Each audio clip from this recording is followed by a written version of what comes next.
I didn't hear any of your claps. I didn't hear your clap. Really? That's Yeah, so me weird. either. Okay, I'm gonna do it again. Oh, I heard Yeah, yours a little. Oh, I think I might have like the softened one. Anyway, okay. Um, It doesn't matter. That was terrible. Okay. So we're just gonna start from Eunice, you're gonna cut all this out, you know what I mean? yeah. We're gonna start from here. Hello everyone. Fuck no. We're starting from here. Hello everyone. Welcome to the inaugural episode of The Manghos, or Murder with Mo. We haven't decided yet. I'm your host, Mohammed, and today we're going to be talking about the murder of Shanann and her children from Chris Watts. With me, I have two of my co-hosts. Please introduce yourselves. Hi, I'm Eunice. Hey guys, I'm Stephanie. Okay, we're going to introduce the topic pretty quickly. I'm going to go through the timeline, and then we're going to have a quick discussion on why we think Chris Watts murdered his wife and children. Nobody really knows why. He says that something overtook him.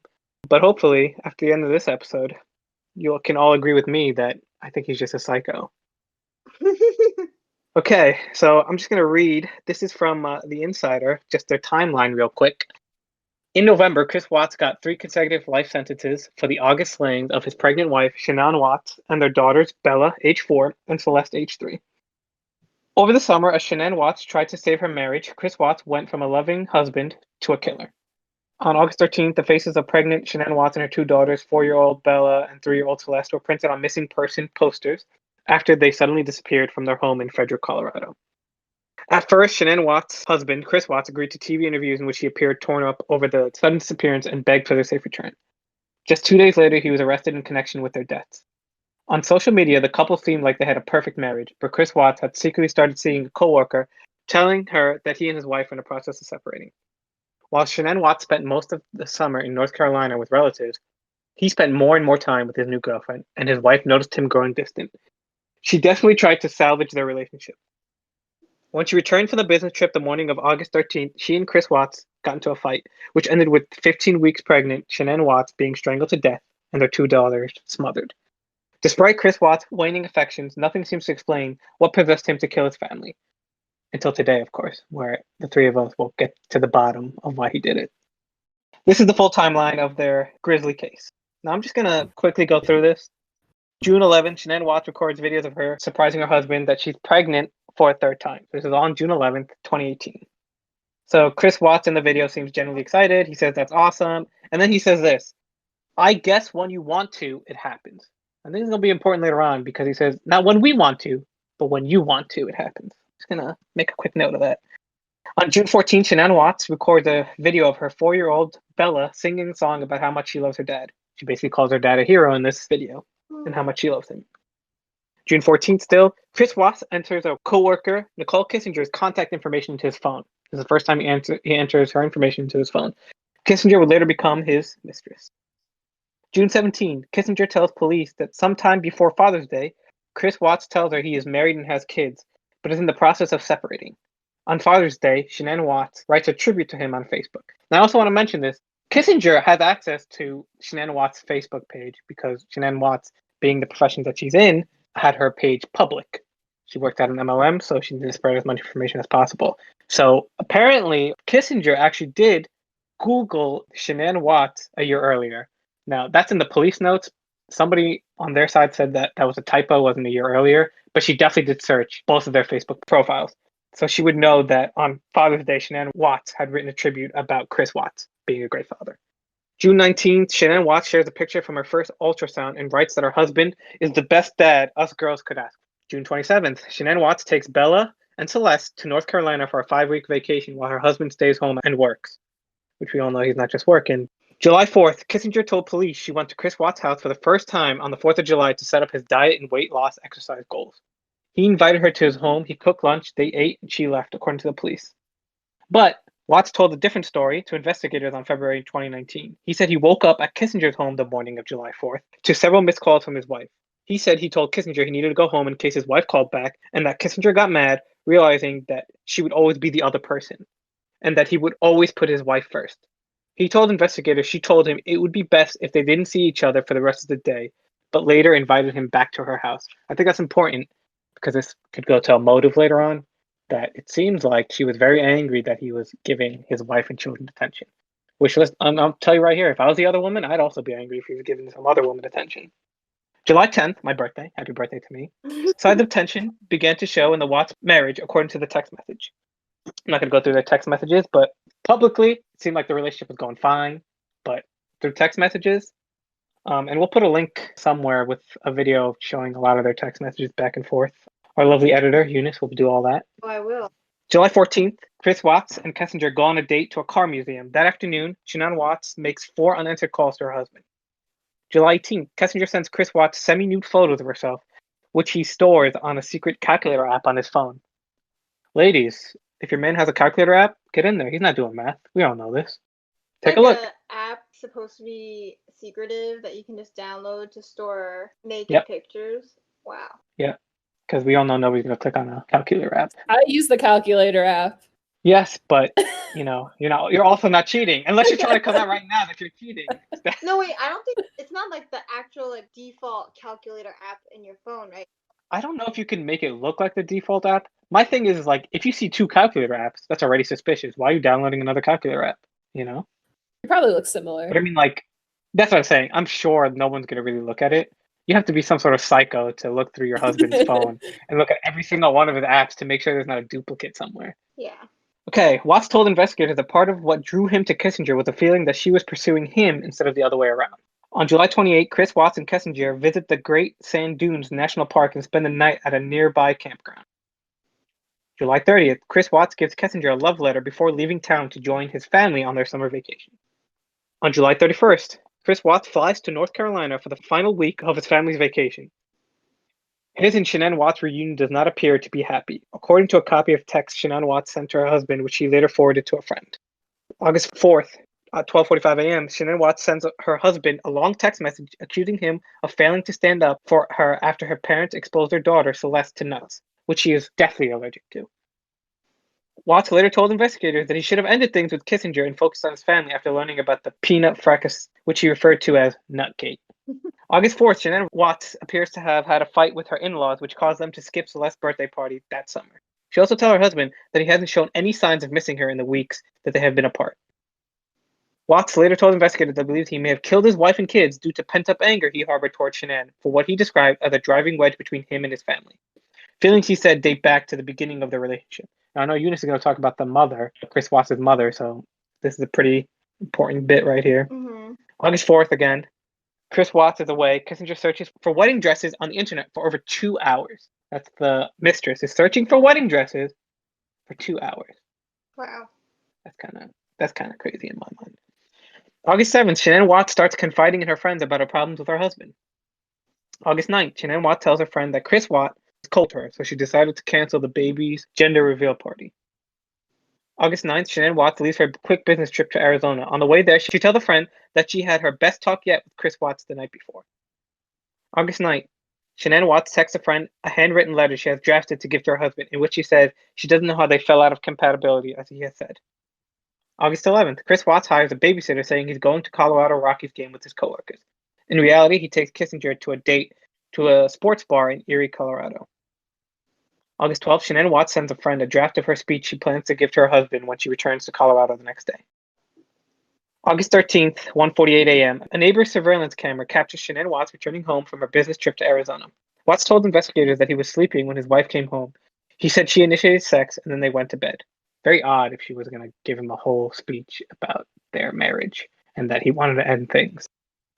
Later that morning, Watts said he and his wife got into an argument when he woke up to get ready for work. He told investigators she accused him of cheating. He snapped and then he strangled her. Watts said the noise of the fight woke Bella up, who came to his bedroom and asked, "What's wrong with mommy?" He said his daughter watched as he wrapped his wife's body in a sheet and dragged her out to his truck. Watts told investigators that both girls sat on the bench seat of his truck and they drove out to an oil site where he worked to dump Shanann's body. August 13th at 5:27 a.m., surveillance footage shows Watts loading up his work trunk and leaving home. August 13th, 10:10 a.m., after disposing of the bodies of his wife and daughters at an oil site where he works, Chris Watts looks up the lyrics to a Metallica song, Battery. The song contains the lyrics, "Smashing through the boundaries, lunacy has found me, cannot stop the battery, pounding out aggression, turns into obsession, cannot kill the battery, cannot kill the family." In an interview with investigators in February, after he was sentenced, Watts said he was looking up the lyrics to the song because Kissinger liked it and asked him what it meant. He denied looking up the lyrics on the way to or from the oil site after the murders. August 13th, the Watts realtor reaches out to the couple, and Chris Watts chats with her about the current state of the home and what they're looking for in a new house. This is after he had murdered Shanann Watts. He was texting the realtor about selling his current house. August 13th, at one point, the realtor asks why Shanann Watts hasn't weighed in on their conversation. She hasn't been around all day, Chris Watts responds. It's very odd. This is after he's already been interviewed by the cops, by the way. Wow. Shanann Watts' friend Nicole Atkins left reports her missing when she can't get a hold of her. Nicole Atkins went to the Watts home, saw Shanann Watts' car in the garage, and found it suspicious when no one answered the door. When Chris Watts arrived back home to talk to the police, he said his wife told him she was taking the girls to a friend's house, but didn't specify which friend. After looking through the house, a neighbor invites Chris Watts and a police officer over to his property to review his home surveillance footage, which disproves Chris Watts' story that his wife left with the girls while he was at work. In the afternoon, Chris Watts appears on Denver 7 to talk about his wife's and daughter's disappearance. At one point, he said, Shanann, Bella, Celeste, if you're out there, just come back. If somebody has her, just bring her back. I need to see everybody. I need to see everybody again. This house is not complete without anybody here. August 15, after police discover Chris Watts has a mistress and he fails a lie detector test, he admits to strangling his wife and burying her in a shallow grave at an oil site. But he refused to take responsibility for the deaths of his daughter, saying Shanann Watts smothered him. Then on August 15th, 11:30, Chris Watts is arrested on suspicion of 3 first-degree murder charges and 3 charges of tampering with a deceased human body. On August 16th, Shanann Watts' body is found in a shallow grave near the oil site. The bodies of the girls were found in 2 oil tanks, which surprisingly, those oil tanks are called, in the business, batteries, which again goes back to that lyric. Oh. Oh, I didn't know that. August 21, Shanann Watts' family appears in court as Chris Watts is arraigned. November 6th, Chris Watts pled guilty to all 9 counts against him. In pleading guilty to 5 counts of first-degree murder, Chris Watts negated his initial story that his wife killed their daughter and assumed responsibility for killing all 3 himself. 2 additional murder charges were added because the children were under the ages of 12. He also pled guilty to the 3 counts of tampering with a deceased human body and 1 count of unlawful termination of a pregnancy, which I didn't know was an actual thing that they can give you. On November 15th, Kissinger speaks out in an interview with the Denver Post. In the interview, Kissinger said Chris Watts told her he was separating from his wife and that she never knew that Shanann Watts was pregnant. He lied about everything. Which, later on, she goes to tell cop that she did know that she was pregnant. Also, like I said before, she had access to her Facebook profile, and she was searching her Facebook profile, seeing that Shanann Watts announced that she was But pregnant. we don't know when she Googled Shanann, right?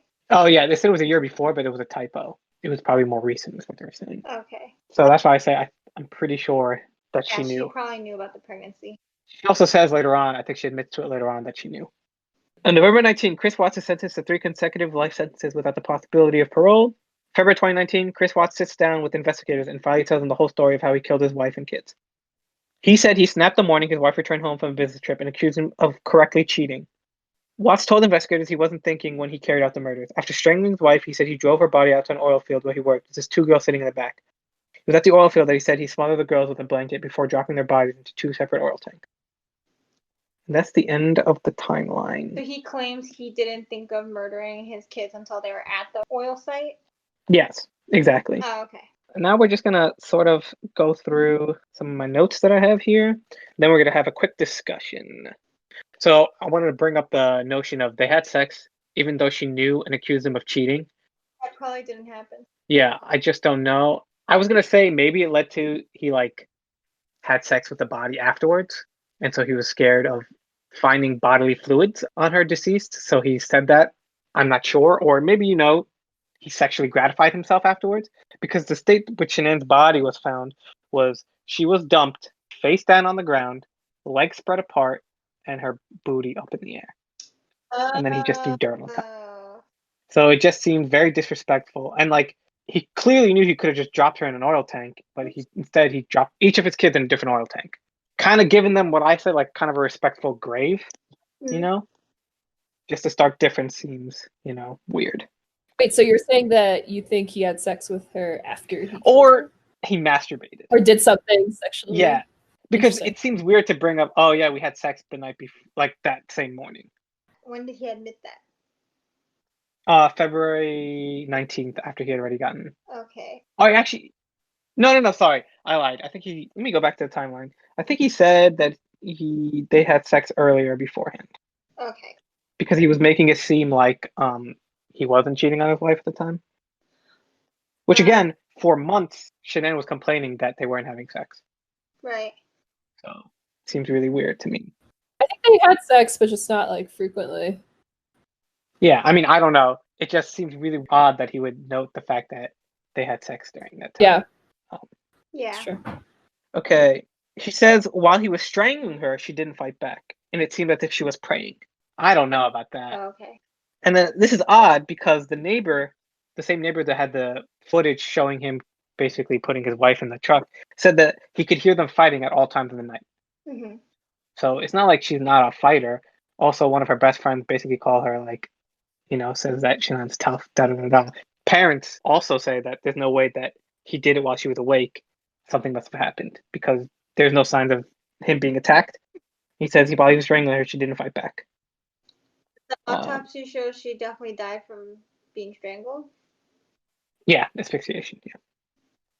Then he says Bella wakes up, walks into the room, hearing like everything that's happening, and asks what happened to Mother. And I think it's at that point that he decided he's going to kill his daughters. Hmm. Because originally it says that he tried to smother his daughters there, and then come back into the room to take care of the body. But nobody was really there that can attest to that. That's what he said happened. And he was surprised because they were still alive. He takes both girls, he drags them to the truck. Neighbor says that he never brings the truck all the way to his garage. Usually his truck is outside and he'll load it outside. But here he's backing up his truck to the garage and then loading it, which makes it suspicious later on. If you watch the documentary A Family Next Door, it tells you, he goes about where he says that he would never back up his truck like that. He buries Shanann, like I said, very disrespectful way. Hmm.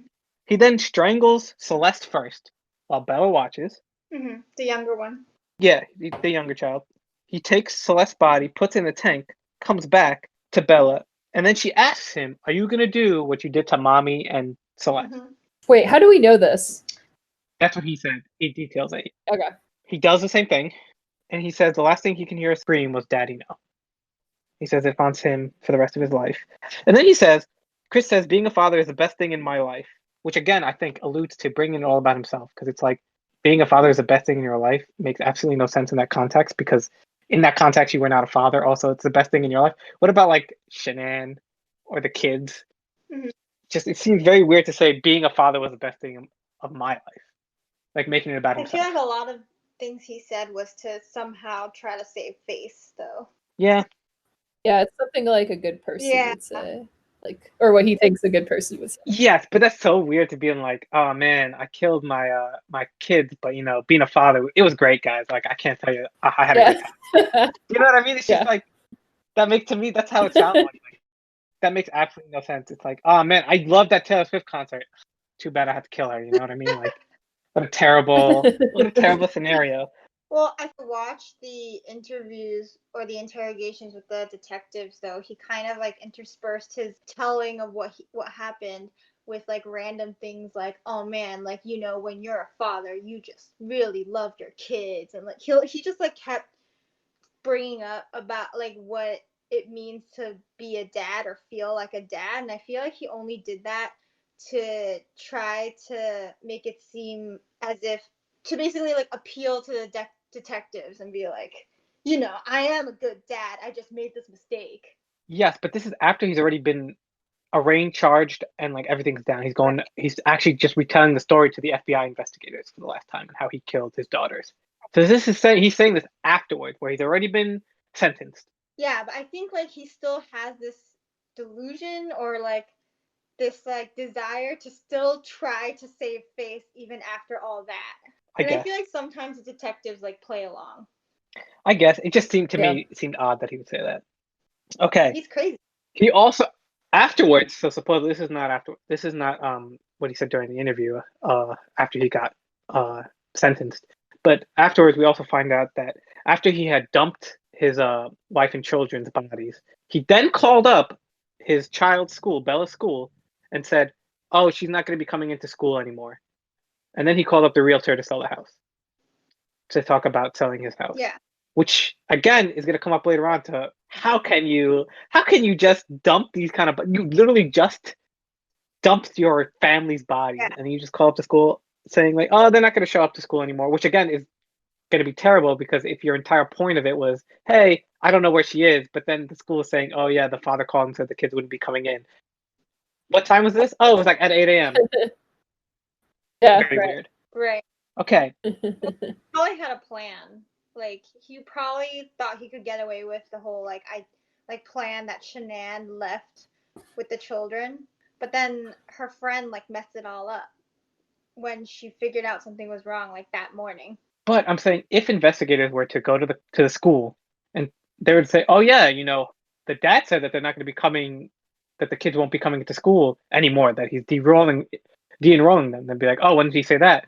And it's on the same day of the murders or of the disappearance, or even like, let's say he waits 3 days before let's say the plan was he's going to wait a day or 2 or 3 days until he doesn't see Shanann. Then he's going to have to. I would hope he would think to put in a missing persons.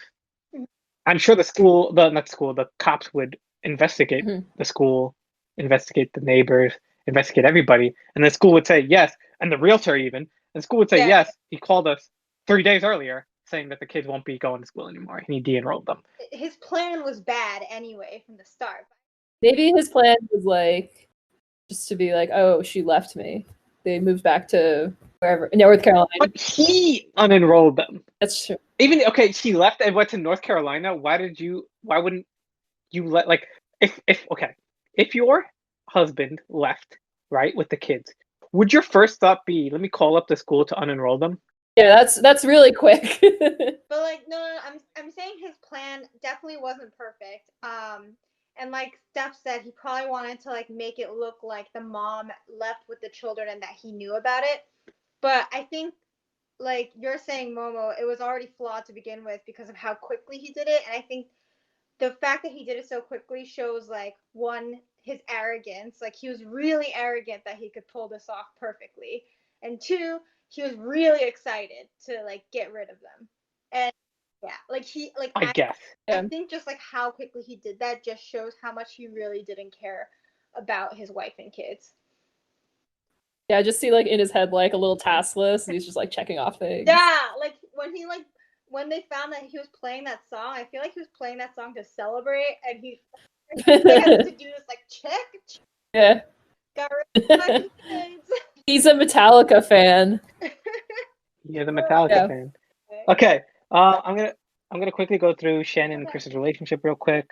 So Shannon is super bossy. Her best friend says it. In fact, her best friend says she's super bossy, but not like in a bitchy way, which to me always alludes that she's super bossy in a bitchy way. Because if you have to say not in a bitchy way, isn't there that quote that's like when a man's bossy, in quotes, he's a leader, but when a woman's a leader, she's quote unquote bossy. So it just means that she has leadership qualities. I mean, I'm not gonna. I don't know her personally, but his parents say that she was super bossy. He says that she was super bossy. Even she admits that she was super bossy to him at a certain point. I'm gonna be right back. My dog is barking. Uh-oh. Can we keep? Yeah, I guess. I'm the host right now. I'm still here. I'm still here. Bo was like, hell no. Okay. Shutting that down. Hopefully my dog. Yeah. I was like, oh, my podcast. It's called Murder with Mo, not Murder with Steph. Wait, Now my dog's here. Murder with Mo. This is the main host. Hey. If you guys ever leave, it'll be called Murder with Mo. Yeah. We'll see what the fans want, and the fans are just gonna be me at this point. So, Murder with Mo seems like it's gonna be a. Okay, so I'm just gonna go through the relationship real quick. I already said this. Shannon was married previously, and it failed, and she really blamed herself. And maybe this is why she really wanted to make it work with Chris. Shannon put everything on social media, and by everything, I have that in quotes, because we mean everything that she wants to show to social media, not everything in real life. She also works for an MLM. I think she seeks, this is my personal opinion, I think she seeks attention and admiration, even when she shows she is not perfect. This is kind of odd to me, even though I am a millennial. Chris friended Shannon on Facebook, and that's supposedly how they met. Is he just randomly? How old are they again when this happened? I feel like they're late 30s, maybe. When they met, I thought it was 20s. I'll get you their ages later. I could look it up too. Okay, so Chris Watts is 35 years old now. And then Shannon Watts 35, that's see. young. Yeah. Holy. Wait, I think they had married young. I think they married in their late 20s. Actually, mid 20s. He murdered them when he was 33. That's how old Chris is. My Chris. Your Chris. Yeah, you're Chris. Now, again, will we have to change this to making a murderer? Chris kills Eunice? Who knows? Okay, so they met in 2010, which was 10 years ago. So he was 25. And then they married in 2012. Okay. Oh, so they only knew each other for 2 years. Yeah. I'm just gonna personally say it. I feel like people who add people who they don't know. Maybe he knew her from a friend of a friend or something. It doesn't really go into that. I don't think so. But that's so weird that he just added her, and then it was just okay. I feel like that's Do you know what I mean? behavior. I feel like only predators do that. Like message random people on Facebook. I don't know. I feel like I would message random people on Facebook. I feel like messaging is fine, but adding them, like, can you message somebody? I don't have a Facebook. Can you message somebody on Facebook without being friends with them? Yes, but then they can't easily see your message. Yeah, like it would go into like spam probably. Yeah, and then they would have to check that. Okay, interesting. Yeah, but I feel like the only people who would add strangers on Facebook are predators. That's my theory.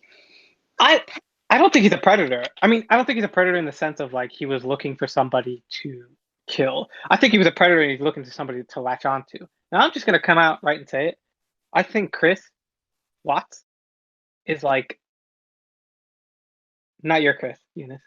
I think Chris Watts is. I don't want to say. How do I say this without sounding terrible? I think he was like a supreme mama's boy.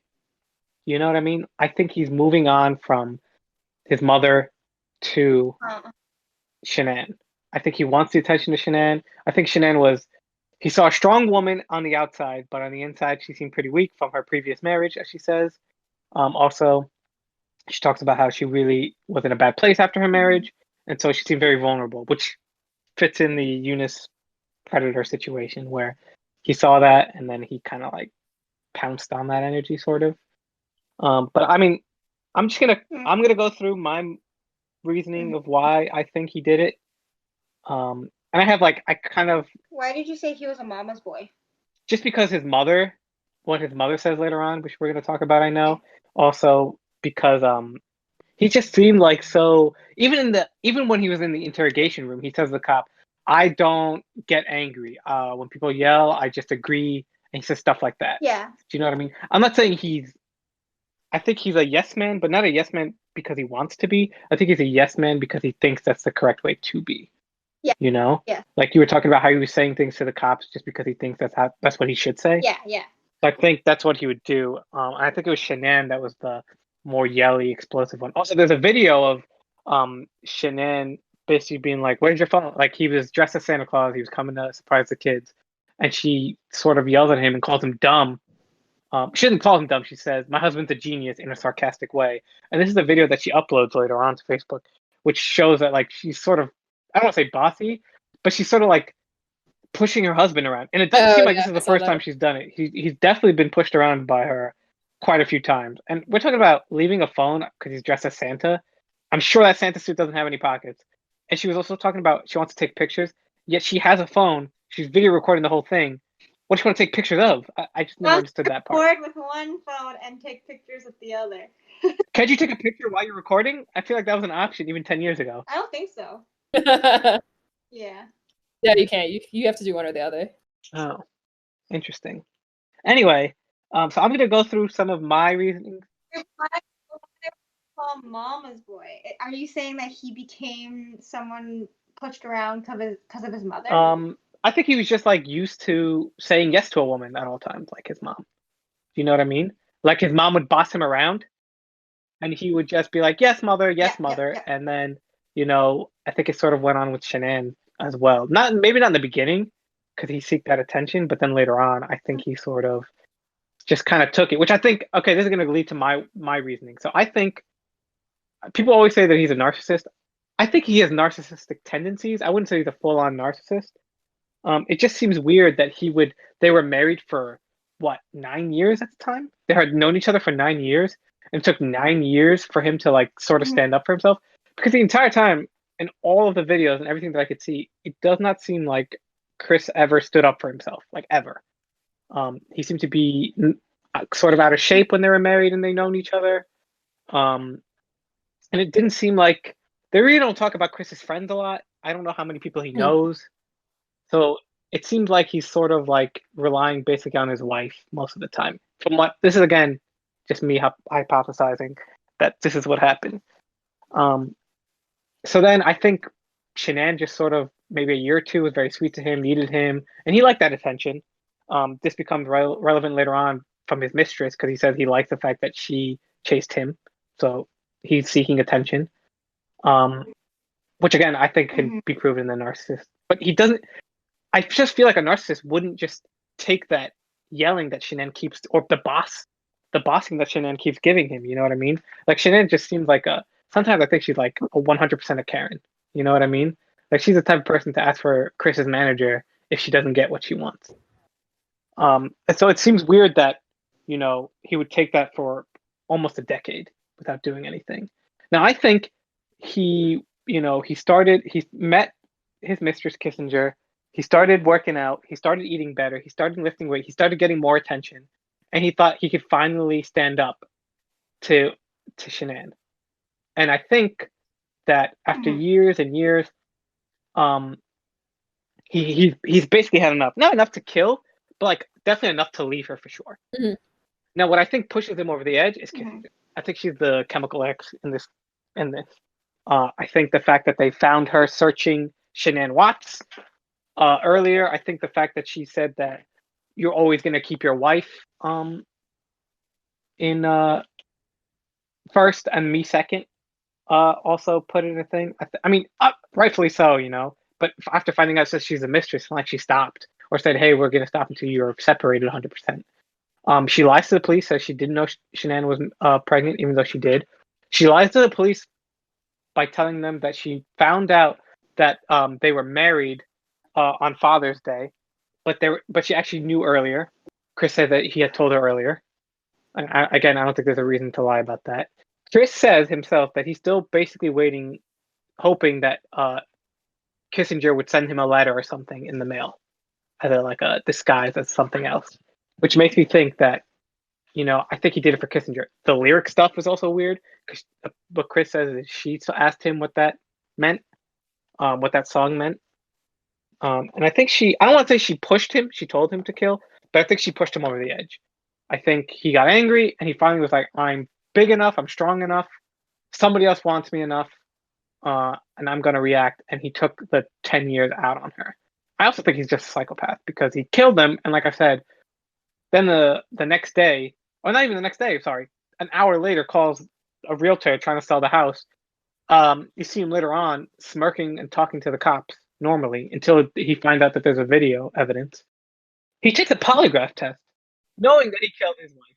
I think it's possible that he like smothered her, so like he didn't really like show his aggression or anything. He just like put a pillow on her while she was like sleeping. I think he killed Shanann angrily.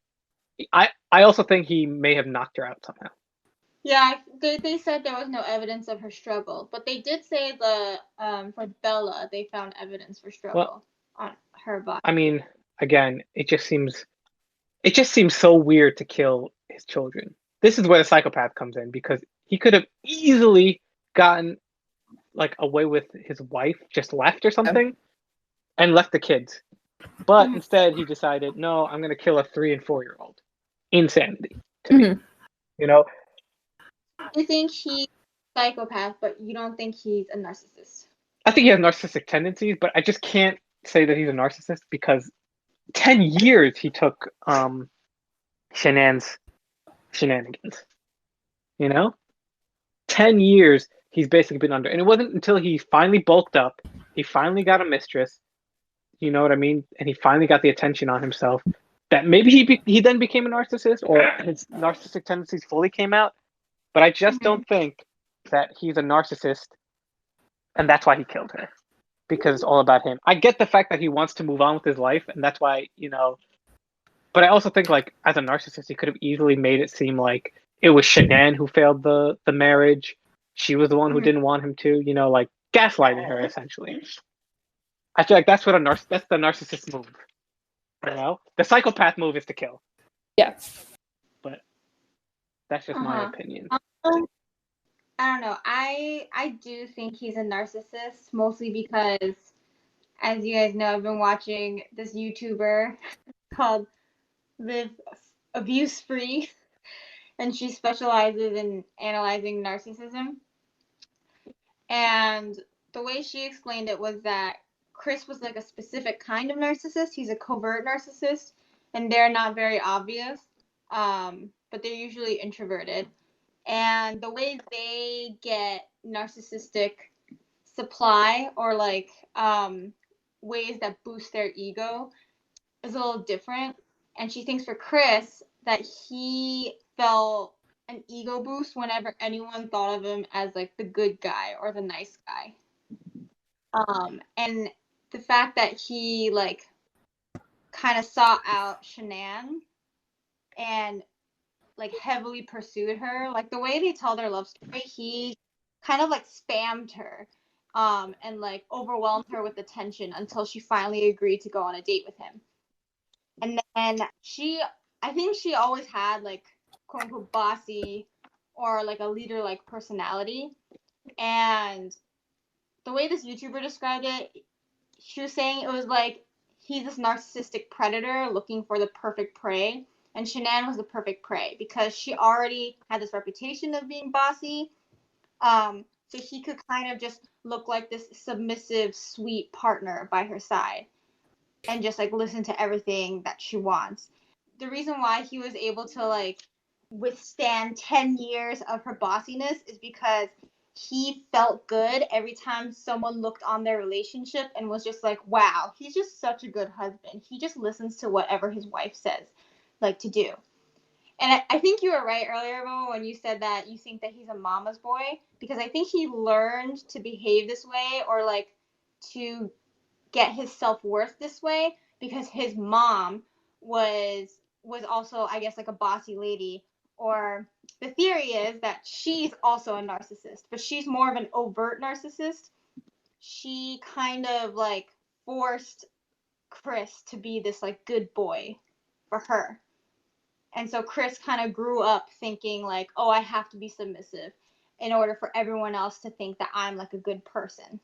But I think that like the reason why he like ended up murdering his like wife and kids was because he had like all this like it's like he has all this like pent up rage of like 10 years of playing this like submissive role. It's not who he really is. He has like this like mask on where he's trying to fool everyone into thinking he's this like really good submissive person. But here's why I don't necessarily believe in that. Because Shanann posts that he's a great husband. I mean, I think her entire life was sort of faked or like hyped in a sense. Yeah. Where he was already getting that just from the posts. I don't think, because it's not like her friends liked Chris. Her best friend didn't like Chris at all. Right? And she was like, again, you never get Chris's friend's opinion. I've never seen anywhere online where they say Chris's friends talk about how he's such a great husband. I don't know where I saw this, but I actually saw text conversations between Chris and one of his friends on the day that Shanann was first reported missing. And I remember like seeing text from the friend going like, oh my God, like I heard your wife is missing. I'm so sorry. I'm looking everywhere. And Chris was just texting back like, thank you so much. I really appreciate it. I saw those texts somewhere. I forget where. I know, but I'm talking about we get like Shanann's friends. We get Shanann's text to like her friends. You don't get it. That's what I'm saying. It seems like Chris doesn't really have. His friend was his mistress, right? Yes. Do you know what I mean? Like, it's not like he was talking. It's not like any of his friends, like, let's say, you were cheating. Maybe one of your friends knows that you're cheating. Maybe not. You know what I mean? But like, it just didn't seem like, it seemed like Chris relied mostly on his wife and his mistress. They don't talk about his friend. I mean, again, I don't know. That's why I just don't believe, like, where is this attention coming from? Because the attention she already posts on Facebook. he could literally be a terrible husband, and she posts great things about him on Facebook. He was basically ignoring her for 3 months, and she posted what a great father he is multiple times. So this is why I just don't believe the fact that, I mean, he's getting that attention on Facebook. He's not necessarily getting that attention in He person. lost that attention from Shanann herself, because I think like in the beginning of the relationship, Shanann really did like Chris, and like she had said stuff like, oh, like on one of our first dates, he let me sit in his lap for like 5 hours, and I've never met a guy who would let me do that. So I think in the beginning she was like charmed by just how like submissive and how much of a pushover he was, and then she must have praised him at the time for that. But then I think like towards the end of their relationship, I think he was starting to lose that in-person attention from her, even though he was getting the social media attention for it. He was also getting way more attention from Kissinger, his mistress. Yeah, exactly. I fully believe like, yeah, he's like a psychopathic narcissist in that he also like lacks empathy, and he kind of views people as like tools or objects that he can use to make himself feel better. So that's why he could just easily discard his wife and kids, because he never loved them. He kind of just saw them as like tools for his own narcissistic supply. And once that ran out, he was just like, all right, well, I don't need these guys anymore. Maybe. I don't know. I just don't like the narcissistic tendencies. Like it would mean he would have. That's what I'm saying. Like people would come out and be like, "Oh, like people who like were in your life are no longer in your life," and then you found out they became like a murderer. You might be like, "Oh, I have the perfect scoop. I'm gonna go on CNN News and just I have the inside scoop on Eunice Pack, the murderer." Do you know what I mean? Like she's a murderer. I know. Here's what she did to me. Da da da da. You get the friend of Shanann, but you don't get the any of the friends of Chris, which again seems very odd to me. Usually narcissists leave, especially like a 35-year-old narcissist would leave like ends. Do you know what I mean? In a lot of friends' relationships, they use people like you say. Yeah. So you would think used people would come out and be like, "Oh, I got to tell you about Chris," or write a book. If I was friends with Chris and he used me, I'd write a book called "How I Was Used by a Murderer." You know what I mean? Yeah. Well, but the thing is, Chris was like a covert narcissist, so I think he was able to get away with it. The thing about being a covert narcissist is that they always have like this mask up, because they have this like concept of what makes a good person, right? So they're just trying to fit into that role, into being that good person. So they're basically like fake their whole lives. So like I feel like no one knows the real Chris, like not even his parents.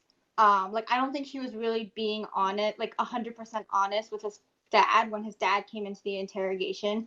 I think like it's really hard to trust whatever Chris said to the police, even though he did eventually admit to murdering his like wife and kids. There's still like some inconsistencies in his stories. So like I don't think he's ever 100% honest with the police. And then obviously he was never 100% honest with his wife or kids, and he was never 100% honest with Nicole. So I feel like he's just like fake person all around who's been really good at faking it his whole life. And that's why maybe whoever knows Chris would be shocked if they found out he's a murderer. They would just be like, "Oh, I thought he was normal." But that's what I'm saying. Who usually you get the interviews of like the friend being like, "I knew Chris for 20 years of my life, and I could never see him doing this." Do you know what I mean? You always get those like those friends, so to speak, of that just come out in defense of Chris, right? I mean, his parents came out in defense, sort of, right? But do you know what I mean? Like, he has no friends, he has no defense, and you're gonna tell me that you don't think Kissinger played a single like any role in it besides being just a mistress? I think like she inspired him, but I don't think she like purposefully, intentionally put the idea in his head, you should kill your wife and kids. I think she was probably just like, you should leave them. But I don't know if there's like any evidence. Oh, it's, by the way, it's 10:07. Oh wait, just do my like last bit. Okay. I was just gonna say that yeah, I agree that Chris doesn't really have any close friends, and he probably gets most of his value from like his relationships. But yeah, we can cut it. Oh, that's it? That was, Yeah. you just gonna say I agree that Chris doesn't know. How about this? You go. I'm just gonna go deal with my dog. You can go finish this and sign us off, Steph. Okay. I'll be. Oh, it's your podcast now. DJ Steph. Yeah, Steph, you're back. You're back being host. It's Murders with Steph. Let's see. So you're saying that you agree he has no friends. He probably finds most of his value in relationships. Do you agree he's a narcissist? Or disagree? No, I read this like sentence about him that was like really interesting. It was like the most interesting thing about Chris Watts is the fact that he like murdered his whole family. But aside from that, he's pretty much like really boring. Like he doesn't have any friends or close friends. Like he doesn't really talk with like anyone. He's like very introverted. So yeah, in my mind, it wasn't so much that he's a narcissist because narcissists like getting everyone's attention and like believing that like the world revolves around them. It was more just like he snapped. Yeah. Yeah. I think he does think the world revolves around him. It's just that he was good at hiding that belief, if that makes sense. Yeah. I don't know. It would just be weird to it's just weird to me that if he believed that he would like be so submissive to Shanann. Like the first part of their relationship. Is that like the covert narcissism? Yeah. It's just I feel like it's called like covert because it's kind of like hidden. Yeah. It's like narcissism. Yeah, it's kind of like how some people like always victimize themselves no matter what the situation is. I feel like he's one of those people basically, and I think Shanann gave him plenty of opportunities to victimize himself, where he's just like, oh my God, my wife is so bossy, but I'm such a good husband because I never complain and I do everything she wants. Like I think that's how he thought. That's my theory, at least.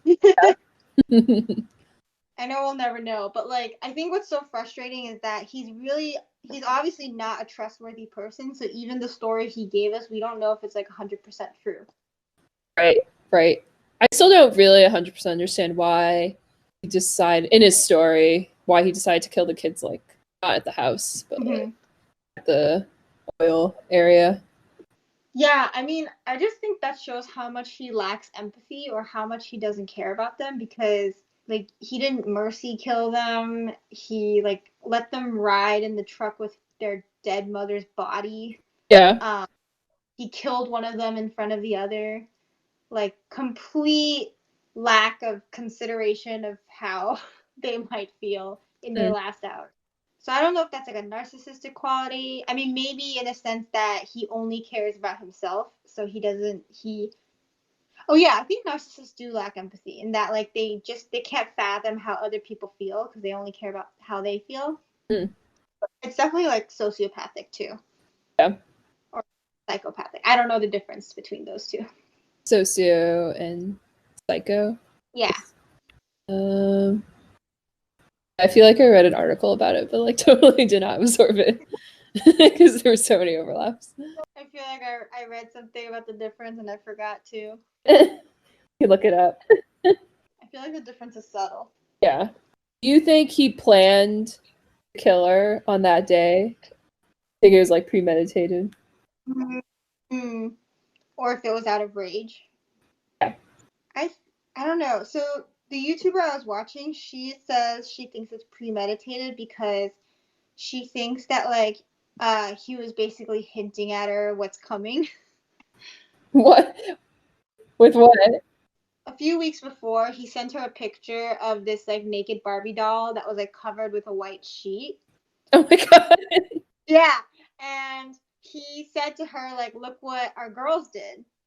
And then she was just like, LOL, what the fuck? But the YouTuber I was watching was like, I doubt the children did that. I think that he did that to like mess with her. And then do you remember like that like credit card charge? I think they mentioned in the documentary The burgers. how like she saw the expensive burger. So the YouTuber I was watching said that she thinks he did that on purpose. Like she said like he never got caught before making that kind of mistake. where he would use a card for their joint account, I guess, or something. Hmm. The fact that he did that while she was away on her trip.